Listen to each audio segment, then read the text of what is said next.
Why? It's just not. For you or for me?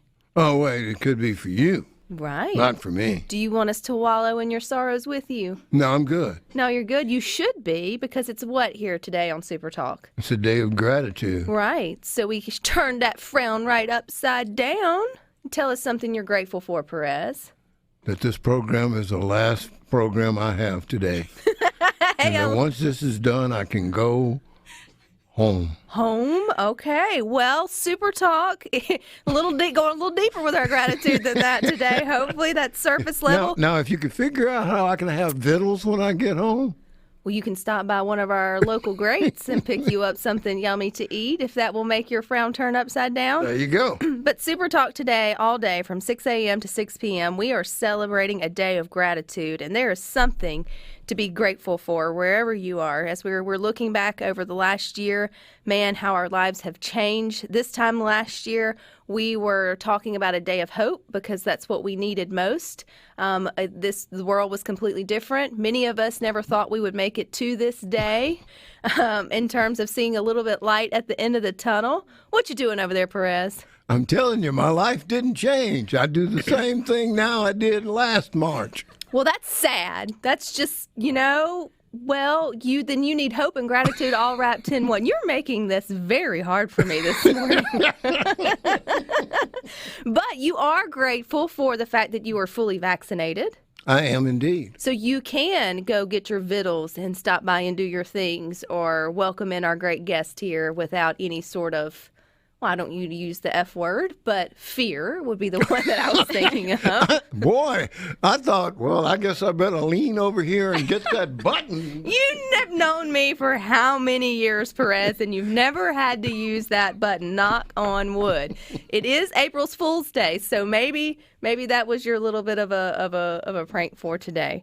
But I'm going to get through this, the fact that it is a day of gratitude here, and we are just sort of paying our thanks to the frontline workers, doctors, nurses, teachers across the state that didn't allow our children to fall behind, who showed up every day and did their best, along with everyone in between. So again, I hope you are enjoying our little bit different tone here today on SuperTalk, as we do focus on gratitude and some of the best things and the good things that have come out of it.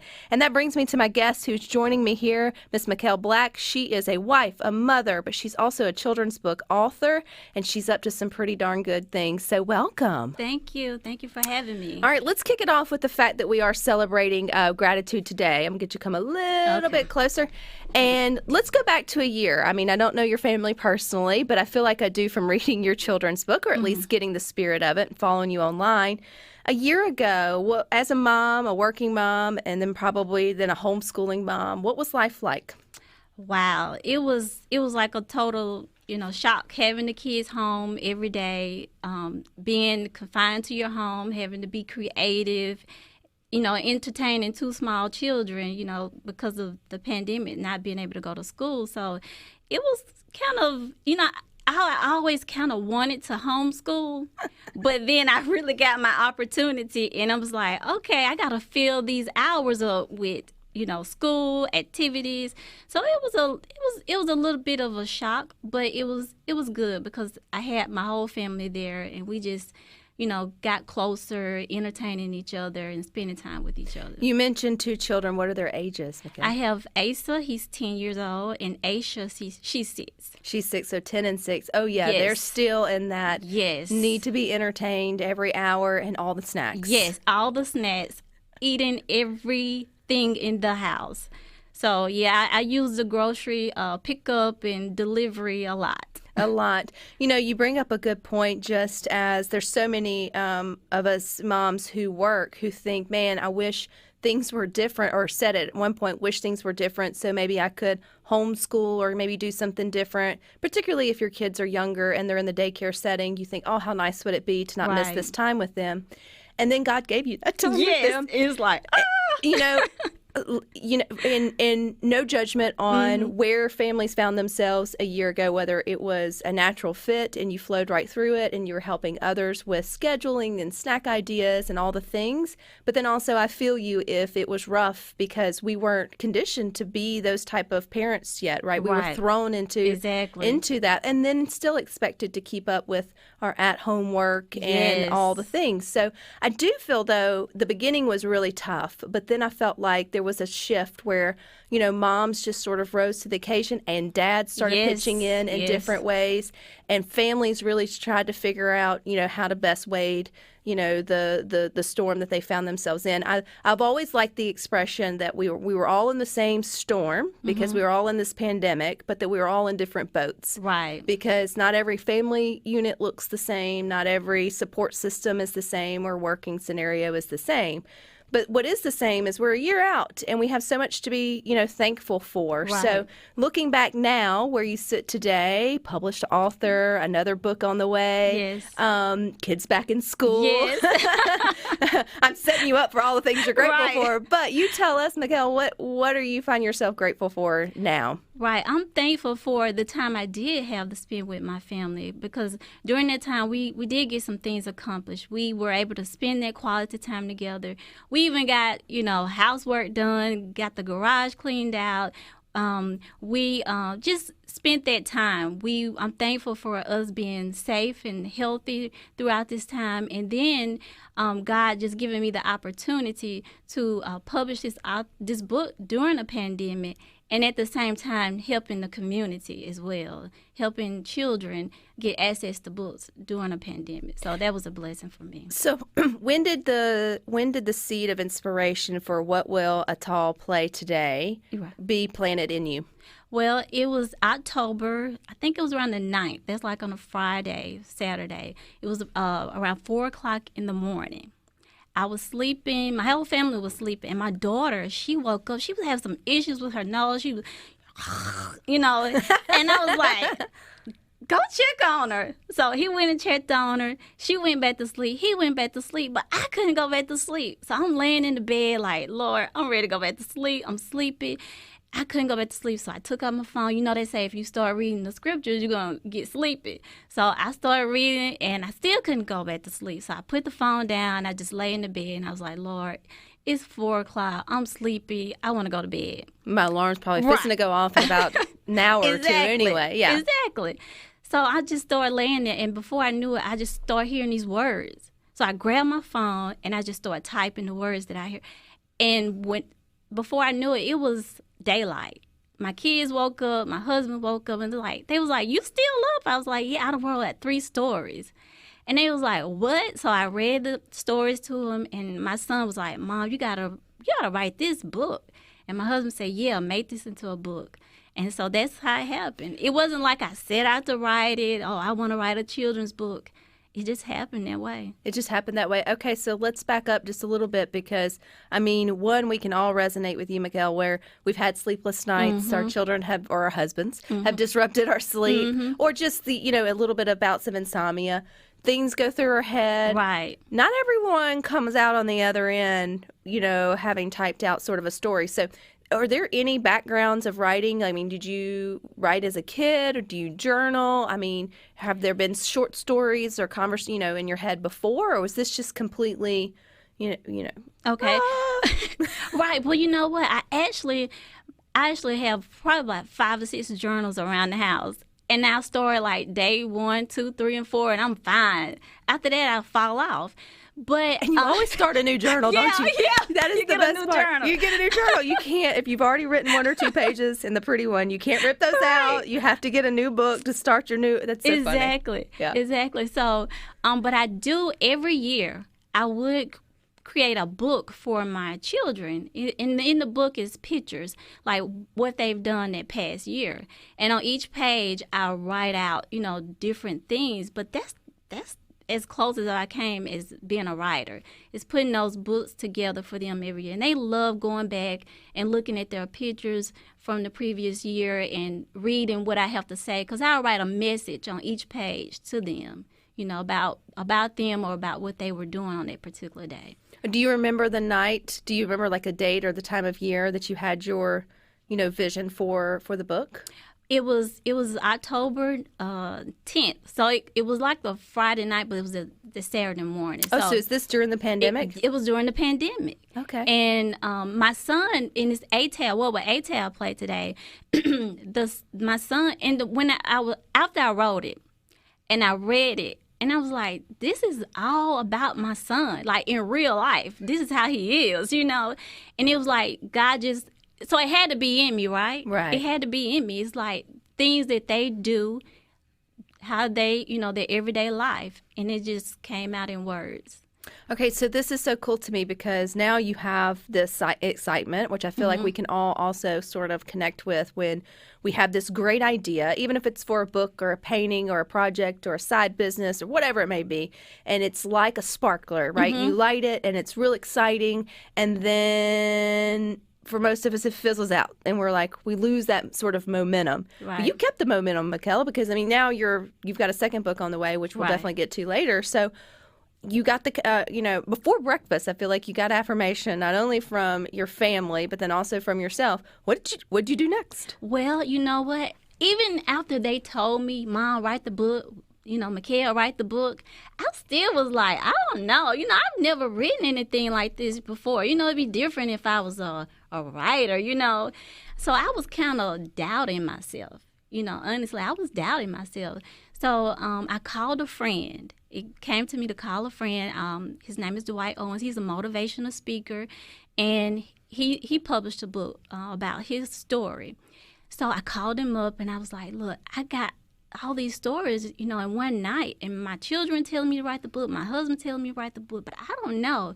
And he said, MeKael, this is what stuck out from our conversation. He said, MeKael, if you do nothing else but just write the book for your family, then write the book because you're leaving your words behind for your legacy. And I was like, oh, man, I got to write the book. Yes, I got to write the book. You don't put it like that. You leaving this behind for your children's children, your words. And I was like, I'm thinking about my great-great-grandchildren reading this story. I was like, okay, I gotta write the book. You gotta write the book, absolutely. And I love hearing the piece in your story, MeKael, about doubt because, again, and I think what puts out our sparkler is just the fact that the doubt starts to creep in. We all have those moments of excitement about different ideas, and then wherever it comes from, as people of faith, we know where that doubt sort of seeps in, but it just starts to suffocate the little light that, you just needed a little bit of flame. And how smart of you to at least reach out or that strength to just say, and it's not like you were headstrong with it. You sought counsel. You kind of got a little bit more of a nudge. And you decided that this was something you needed to follow through with.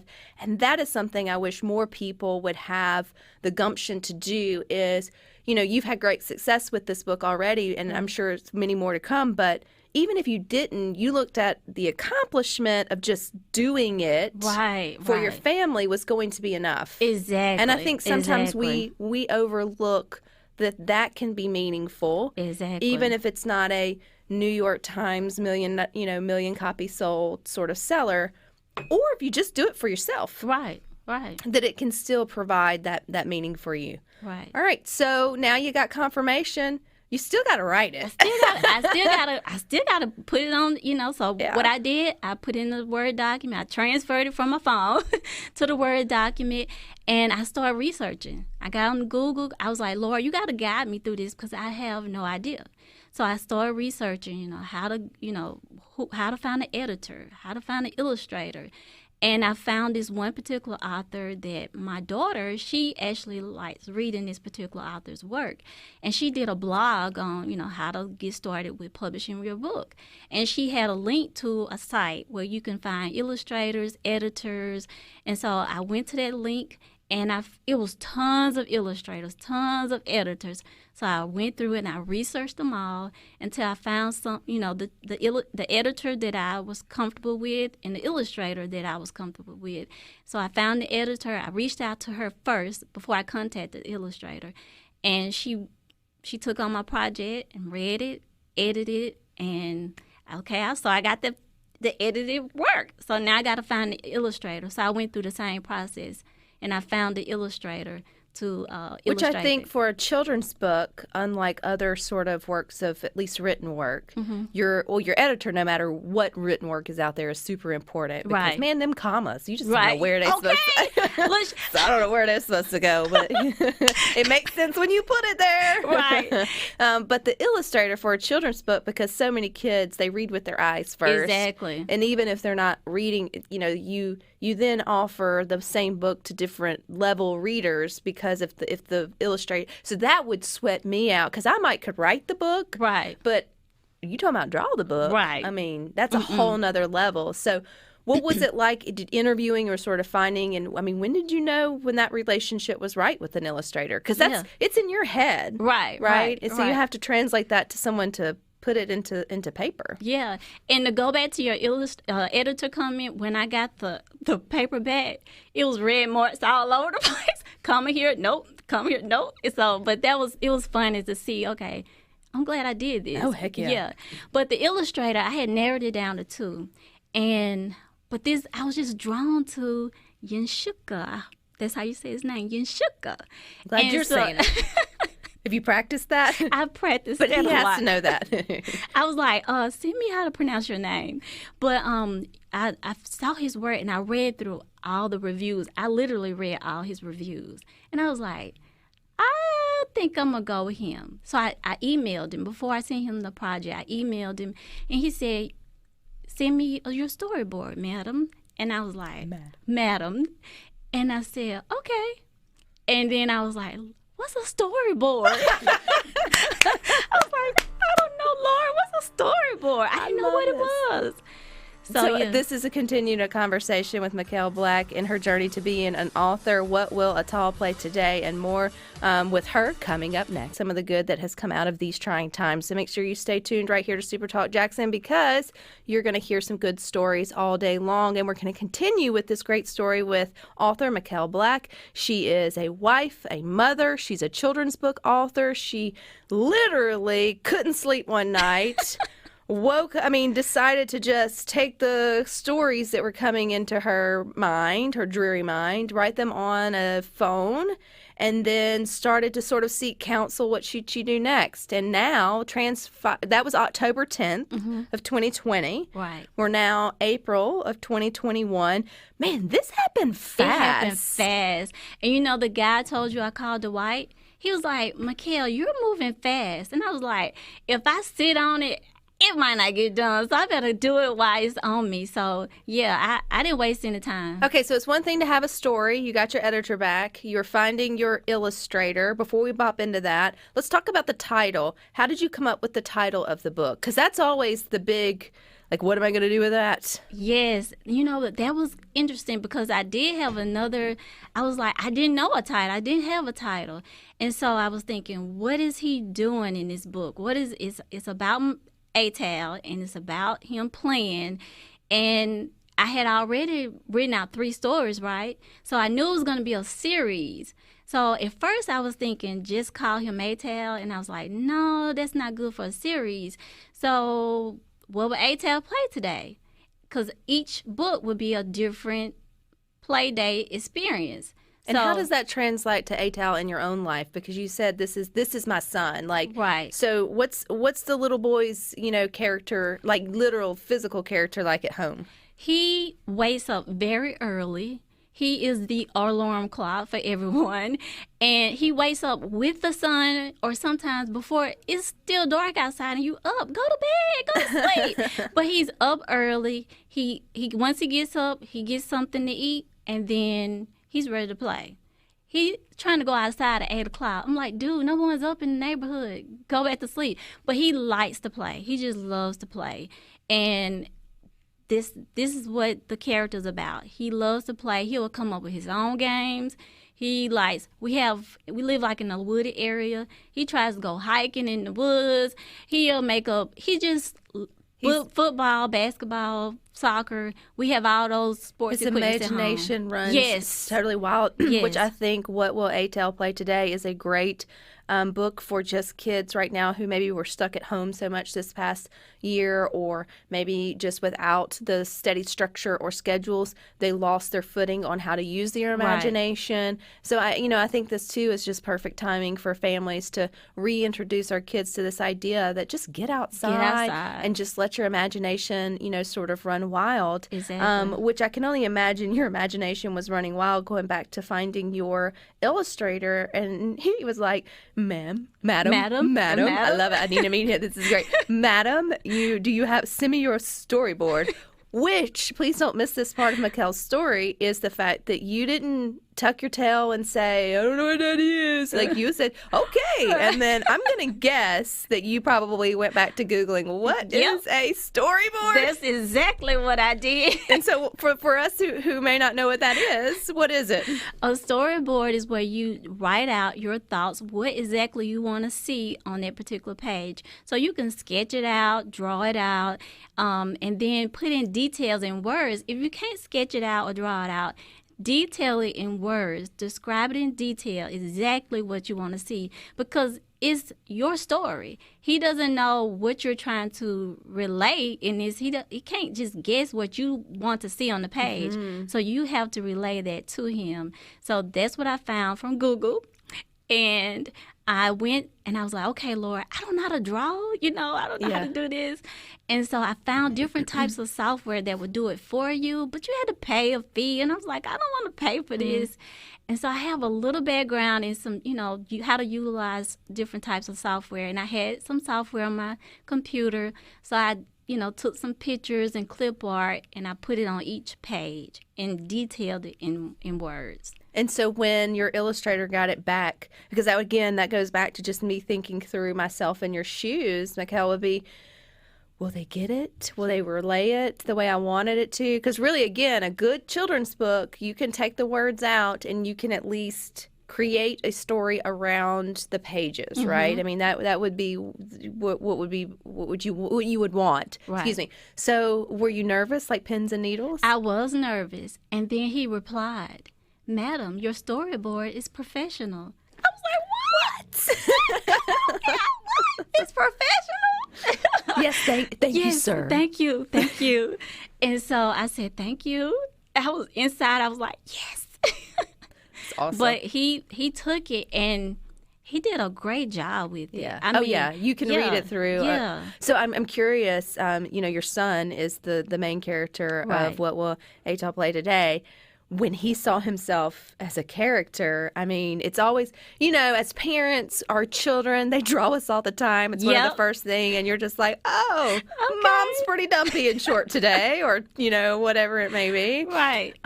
Was he pleased with the representation of him in character form? You know what? At first, he was a little different. He looked a little older. And at first, when he saw, he was like, he looks like a teenager. And so I replied back to the illustrator. I said, can you make him look a little younger?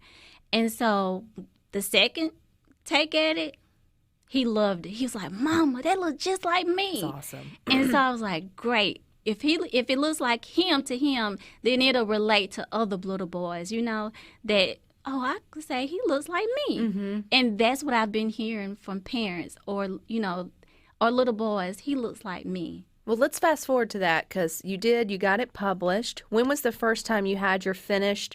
I mean, this is still less than a year. So October 10th, you couldn't sleep. And now we're April 1st, no April Fools. I mean, you've got books out, big things are coming. So when did you first get your book in hand? I first got the first author copy, like proof copy, in December.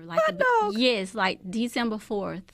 Yes. Girlfriend, you were... Yeah. Mr. Dwight wasn't wrong. Yeah. You were fast-tracking this thing. Okay. Yes. So here's the next part. It's like getting it into the hands of families and friends and actually people, to read it. So how did you...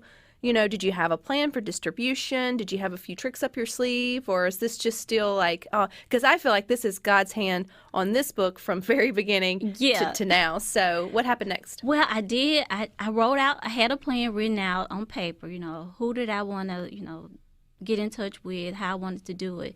But, it took so long. It was around Christmas time. And I wanted the books to be out before Christmas. But everything was slow. The delivery, everything was so slow. So I didn't get the books out until January. But I wanted to, Slow. yeah. It's not even 6 months. But okay. Yeah. But I thought at first I was like, well, I'll just market to my friends, my family, because I wasn't really, still back in my head. I don't know. Well, and then too, I would say this is a good point in your story, MeKael, where other people feel the same. It's like, well, it's supposed to be harder than this. And so because all the pieces fell together the way that they did, well, it can't be good because it must be shoddy work because it came together so fast. Are you in my head? No, I mean, I get, and so it's like, no, it was fast tracked for a reason. So, but those are see, you're not alone. Those are the same voices of, fear and doubt that creep in, I think, to all creative minds that can keep you from sharing your work with the world. Yeah. It doesn't have to be hard to be good. I realize that now, but that's exactly what I was thinking. So I was like, I just share it with my Facebook friends, my family, and see how it goes from there. And it just took off. It really did. People were just so supportive. People I don't know, just so supportive, sharing the post, and it really took off. Like the plan that I had written down, like I really didn't have to go that route. So I was like, okay. So I still have some plans written down. That's fair. And I do want to, do more marketing and try to get it out further. But I wanted to try to do it when I got my other book out, so I could. So what's the title of the other book? The Fearless Princess. Because we can't leave out sister. I can't leave out sister. I know we feel like we've really spent a lot of time talking about brother, but sister is her own main character. Yes, Look, this girl, she has been asking, Mom, when's my book coming? When's my book coming? Yeah. Is she the youngest? Yes. And it's coming, baby. It's coming. And I had to, you got to wait on the illustrator. You got to wait on him. And did you feel more confident with the second one? I did. It's kind of even like with the second kid. Yeah. You worry about less things. Yeah. You've been through it first. It's okay. It's going to work out the way it's supposed to. You hadn't, the first one's still breathing. We're doing good. Right. So with the second one, okay, so tell us, set the stage for this book. I know it hadn't come out yet, and we still need to tell people where they can get your first book. Okay. But explain the second one for us. The second one is about a little girl. Now, her name is Aisha Sarai. And Aisha Sarai means she lives who lives my princess. And the book is about a little girl. She likes to be called, Sarai because it means princess. Of course she does. Yes. And she conquers all her fears. She's faced with fears, but she overcomes those fears with the help of her parents, her family, and with God. And so she goes through one side, she's talking about the fear. And then the next page, she's talking about how she overcame the fear and how she became the fearless princess. And so she encourages other boys and girls and even grown-ups to overcome their fears. Fears may come, but guess what? You can overcome those fears. But no matter what age you are, you can overcome those fears. Both two great storylines for families at this time. As we again today we're focusing on gratitude, but there has been so much fear that had to be overcome over the last year. Still a lot of fears of the unknown, a lot of doubts and of things, what things will look like. But when you go back and look at things through the eyes of children, you recognize you have all the support that you need right at your fingertips, usually with your family and friends, and then, just to get outside and enjoy the things that, bring you the most joy. Where can people get the books, MeKael? The book is available at MeKaelBlack.com and also Amazon. Fearless Princess is not available on Amazon yet, and it will be available for pre-order on my website, MeKaelBlack.com. Later on today, and then also on Amazon.com. But this isn't the end of your story. I know we still got to talk about you're wearing a great shirt. Yes. And then all the success. I mean, books are just one of those really odd things. It's almost like when something goes viral on the internet, you wonder, where was that secret sauce? Right. October 10th, she got the inspiration for children's books. She had never been an author before. And I say that in a way to inspire others to say, man, in less than a year, you've got What A-Tal Will Play Today is out and doing great. And then you've got your second book, and the name of it is The Fearless Princess. The Fearless Princess. And so within a year, you are already reaching your story that you felt was not just something you wanted to do, was something you needed to do. Right. Is reaching lives. So I want to talk about that success because you've had so many people pop up and gravitate towards this book and help spread it that you never even saw coming. So let's talk about just sort of the wildfire that has been your first book. Yes. I've had people buy the book, and they'll buy multiple books and say, you know, I'm gonna give them out to the kids in the neighborhood, or I'm gonna sponsor books for kids, because I created a sponsorship program because after I wrote the book, I had a strong desire. I started researching literacy because I didn't know, you know, I wanted to know more about children's books and reading. So I started researching, and I found that, wow, you know, the illiteracy and the literacy rates when it comes to kids in lower income neighborhoods and impoverished communities was like detrimental. You know, it was really bad. Especially here in Mississippi. Yeah, so I was like, okay, I got to reach these kids. What can I do? I didn't know it was a problem. Then I was like, okay, you know, sometimes you can get in your own little bubble and you think, oh, who doesn't have books? But there are kids who don't have books. And, you know, and I was like, okay, that makes sense because some kids, you hear the story, some kids they don't eat until they come to school. So if they don't eat till they come to school, then they don't have any books at home. Yeah. So I was like, I got to reach these kids. You know, what can I do? So I created the sponsorship program, and people have stepped up to the plate and sponsored these books for kids in the community. We had a community book giveaway, just giving back books to the community, helping establish kids' libraries. So I've had all different kind of businesses and companies and organizations to help out with this effort. At the NAACP, they sponsored a whole classroom of books. I woke up one morning and this company, Increasing One, they bought books to give away as a free gift to their customers who buy books. So now my books are going out with their products to all over. North Dakota, New York, California, you know, all over. I'm like, what? And my husband, he told me, he said, MeKael, you need to get on YouTube and TikTok. And I was like, that's not my cup of tea. You know, I don't do that. I don't know how to dance. My rhythm is off. And it's, you know, TikTok, you know, TikTok, they say, you know, you got to dance. And I was like, I'm off with that. So I said, like a week or so, he was like, you need to do it, Kel. You need to do it. And so I finally did it. And I just said, okay, I got to do these videos to meet my personality. So I did it, and the TikTokers have been so responsive. You know, they responded and been so supportive. The Facebook people, YouTube. So the book has been to New York, to Virginia, to Florida, to North Dakota. You know, within less than a year. Yes, all over. Texas, just all Memphis, Tennessee, Ohio, just all over. And so it's just been, Monday I broke down, I cried. Out of gratitude. Yeah, out of gratitude. I was just so thankful.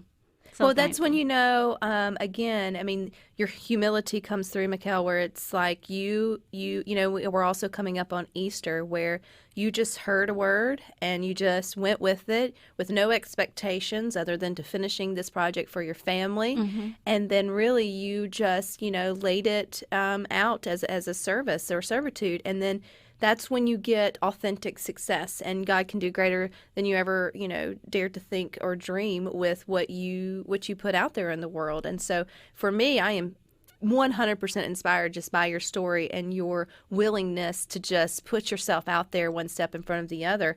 You also have these adorable T-shirts, which you were wearing today, and it says work hard, play harder. So where did the idea for the shirts come? Well, my son, he loves to play, right?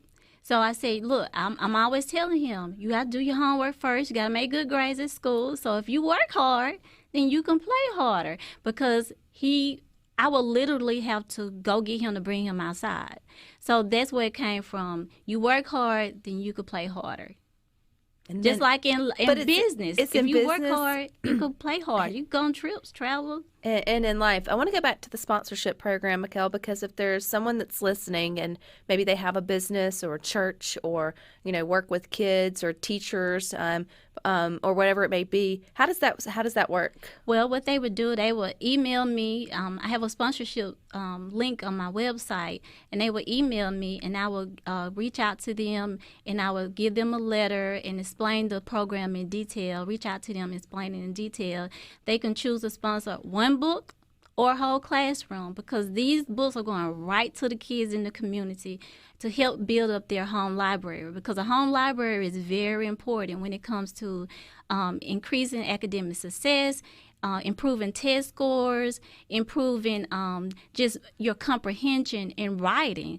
So if we can get that home library built up with books, then we're putting our children on the right path to success. So that's why I created the program, and I encourage people. People have been blessed. Like the people who've been buying the books and sponsoring, they've been blessed. Their businesses, their organizations have been blessed. I've been getting testimonials since I bought their books. The same day, I got an order for over $100, So they're sowing the seed and reaping the harvest instantly. So that's just been a blessing to me as well. Well, this entire story to me has been a blessing, MeKael, and I just love your fire, your enthusiasm, your willingness to try. I think my favorite part of this whole thing was just the storyboard where, but I hope that reaches someone listening to where it's okay not to have all the pieces together. You don't have to be a professional to sort of chase, certain dreams in that respect. And you just never know, because if you would have done this and you got your book and your friends and family enjoyed it and it went nowhere, you wouldn't have known all this was a possibility anyway. Exactly. You would have been just as sort of satisfied with that. Yep. And you asked me, where was your plan? I actually, and I could show you, I could send you a picture of the paper I had written down. Send Rebecca Turner a free book, a complimentary book. I had it written down, and you inboxed me, and I was like, oh my gosh, so God has just been opening doors that I couldn't have opened, that I couldn't have done myself. Well, I'll have to say, and this is semi-kudos to your husband's idea. Not that I'm on TikTok because I feel like I'm too old for that. But I see your TikTok videos that you put on Facebook, and it's so fun, and your smile is so genuine that you get drawn into it, and then I'm like, man, she's on fire for this, and so I'll have and to be honest, I'm not sure how it all came about either, other than I just felt like, and that's how so many of the stories that I try to bring here to SuperTalk for me is just I'm looking for those that are out there, putting themselves out there, doing really good work, and being authentic with it, and also trying to give back. And you fit all those bills. So